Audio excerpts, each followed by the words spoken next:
So I have a confession. I spent over $1,000 in collectibles, and I'm talking about sports cards and comic books. With the Pokemon hype that's going on right now with celebrities like Logan Paul and Logic. Star me. 2 cards left. Oh! We got a Charizard! We got our first Charizard of the day! Oh my god! I definitely saw some massive money potential. And since this is a channel that revolves around business and making money, I want in. Well, in this video, I'm going to show you what I bought, how much I paid, and how much I think I can make in profits with this $1,000 investment. So stay tuned because it's all coming up right now. As we say in Hawaii, hello everybody. My name is Kwani, also known as Ionek, business builder, entrepreneur, and investor. And in today's video, I'm going to be talking about a side hustle that I recently got into, flipping collectibles. So before we get into that, please like, subscribe, and hit the notification bell. It's the best way to support this channel. It allows me to give you guys as much free value as I can every day. And also follow my IG if you want to see daily content of other side hustles that make me money every day. All right, let's get it. As a side note, I will be using media that I've watched in the past as well as research I've done to kind of predict and give thoughts and analysis on why these investments are solid.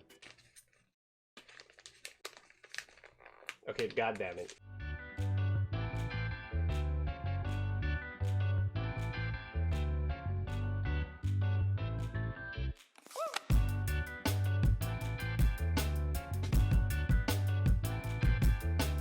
Also, at the end of this video, I'll be showing you the potential profits I think I could make off of these investments. Alright, so first thing that I bought was 2 copies of Marvel Fanfare 11 for around $204. Why did I pick these comics to invest in? 2 words: Marvel movies. The MCU universe has been dishing out some bangers and blockbuster hits. And while this is still up for debate, I will say the new movies they have been pushing out has been some of the best superhero movies of all time. And guess what? In this specific comic, this one has Black Widow in it. And what movie is coming up that has Black Widow in it as its lead? Black Widow 2021. While I do feel like Robert Downey Jr. steals the show in most Marvel movies, and Chris Pratt is definitely one of the crowd favorites next to Groot and Rocket Raccoon.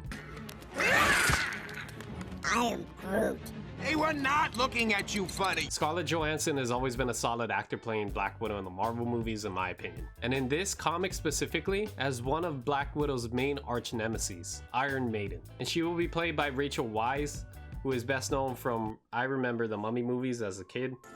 I am going to kiss you, Mr. O'Connell.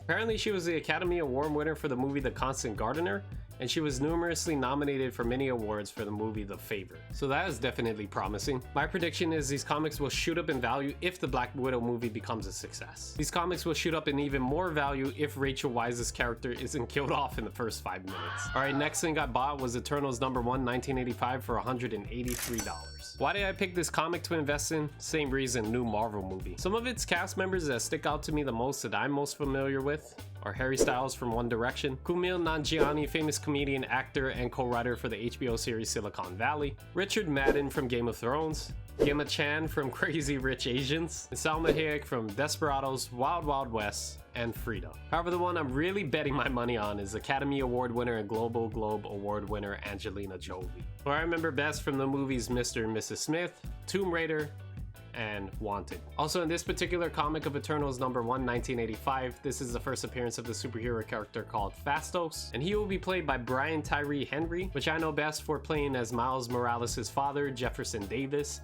in Spider-Man Into the Spider-Verse, and Alfred Paperboy Miles from the FX TV show Atlanta, produced by Donald Glover, also known as Childish Gambino. Did you power up? Because you look like Super Saiyan right now. Is that the Goku, Dragon Ball collection, my Like, you look like a fake Ellen DeGeneres, like a felon DeGeneres, Okay. all right? No. My prediction is the same as before. If the Eternals becomes a very successful movie, this comic will go up in value. If Phastos is a memorable character that the audience loves, this comic will go up in even more value. So to be honest, I'm really not the best when it comes to sports. I was way more into Pokemon, Yu-Gi-Oh, and video games, and I had a very small collection growing up. I have lost it, and I can't seem to find it at all now. And especially Zion Williamson cards selling for upwards of $50,000 or more, or even Charizard first edition cards going for $100,000 and more. There are definitely some factors at play when it comes to this market. So I have purchased 6 2019 Panini Prism Trae Young basketball cards for around $480. Why did I pick these to invest in? So I always do my research and due diligence before investing in anything, and Panini is a go-to brand when it comes to investing in basketball cards, with Panini Prism being the first choice, Panini Donruss Optic being the second preferred choice. The higher quality of the card also determines the value of the card. For example, using PSA is a grading system to use and determine the value of cards. A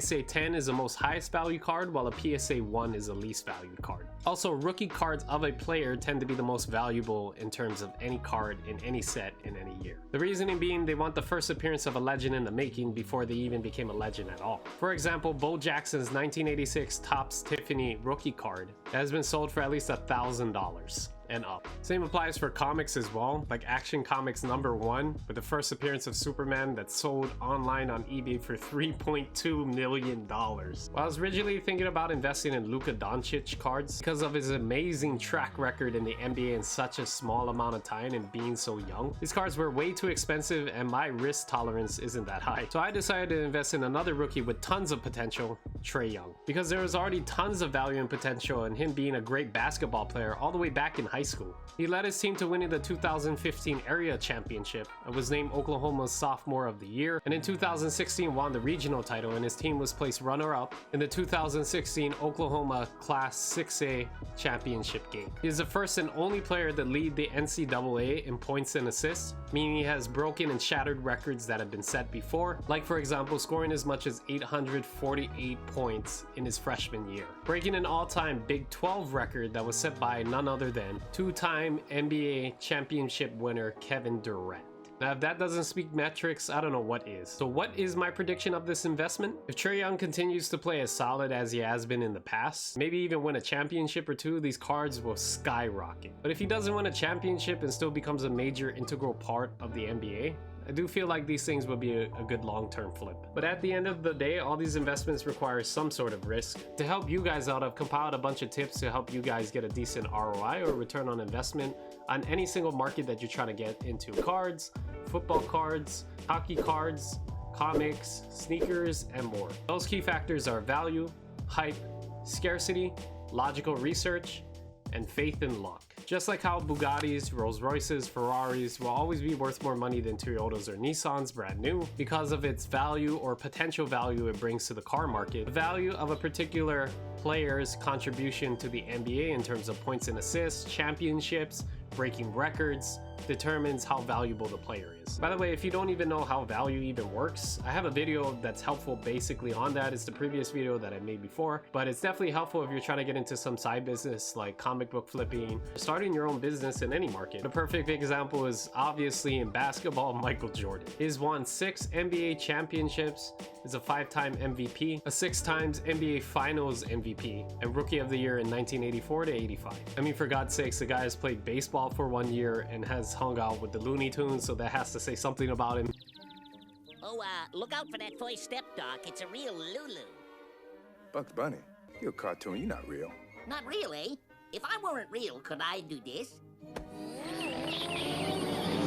And his own shoe line made by Nike, so yeah, do I really need to say anything more? This is why any memorabilia, especially his rookie cards, can go upwards for $100,000 or more. And when you watch him, it's exciting. Which brings up my next point we can segue into. Just like any market, the value and projected pricing of a collectible runs off of hype. Marvel announces a new movie coming out? Great, awesome. That means the week before the release date, those comics are gonna go up in price. Trae Young is on the team that is most likely to win the NBA championship this year. Sweet, his cards are gonna go up in price the week before the NBA championship game. So this concept is called hype and it applies to media and events that haven't even happened yet. The perfect example I could think of off of the top of my head is the 2017 Conor McGregor versus Floyd Mayweather fight. But this explains why some Luka Doncic cards are super expensive and Zion Williams cards go through the roof. But whether if they achieve legendary status like Mike, or have the potential to become a legend like Luka Doncic or Trae Young, it's the collective hype of the market that will drive these cards to big profits. But not all cards or collectibles will bring big profits, which leads me to my next point. Limited edition, one of a kind. If you ever saw these words on something to collect, like a collectible, this is a specific reason why some collectibles can shoot up for millions, and some can be worth basically the dirt underneath your shoe. If there is only a few copies or one copy of something high value that everybody wants, price will always be more valuable because of how limited it is. If there's more demand and less supply, higher price for the collectible. Econ 101. But this explains why people who buy Jordans, when they buy it at retail price, when they first drop from some store like Nike, how expensive they can get once they go on eBay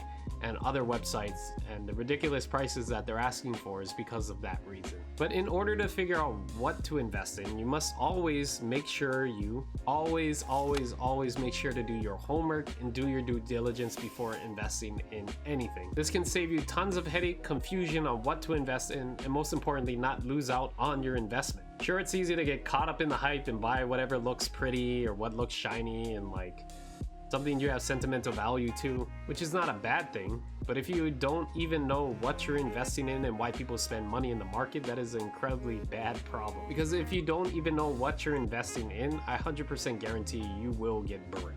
Believe me, I know. This 100% happened to me the first time I tried to invest in Bitcoin with the idea to make a lot of money, but I didn't even know what the hell I was even investing in and got burned. Who knows, maybe I might make a video on that and show you guys how I did make profits in the end after learning and educating myself how Bitcoin works. But that's the story for another time. But even with hours of research in, this still requires some sort of... Do I believe Trae Young will be an integral part of the NBA? Will the new Black Widow movie be a smashing success? Will the character I'm betting on actually be a memorable character that the audience loves? The future will always be unpredictable, but it's best to see the logical reasonings behind it and predict something based on that fact. But in the end, you're betting on something you believe in, and if you get lucky, you get to reap the rewards for all the hard work that you put in. That is for sure 1000%. Finally wrap up this video, here's everything that I bought and what I project in terms of profits for my investment. And just like that, this video has come to a close. Thank you for watching, I appreciate it very much. Like I said earlier too, if you want to support this channel, please like, subscribe, hit the notification bell. Helps the YouTube algorithm for this video to go up higher when new videos pop up like this one. Also, question of the day is as well, what would you like to invest in? Can be anything monetary, could also be something intrinsic as well, something like yourself. Put it in the comments below. I'll try and reply to you as soon as possible. I listen to every single constructive criticism and feedback. So, mahalo, have a good day, take care, and I'll see you in the next one.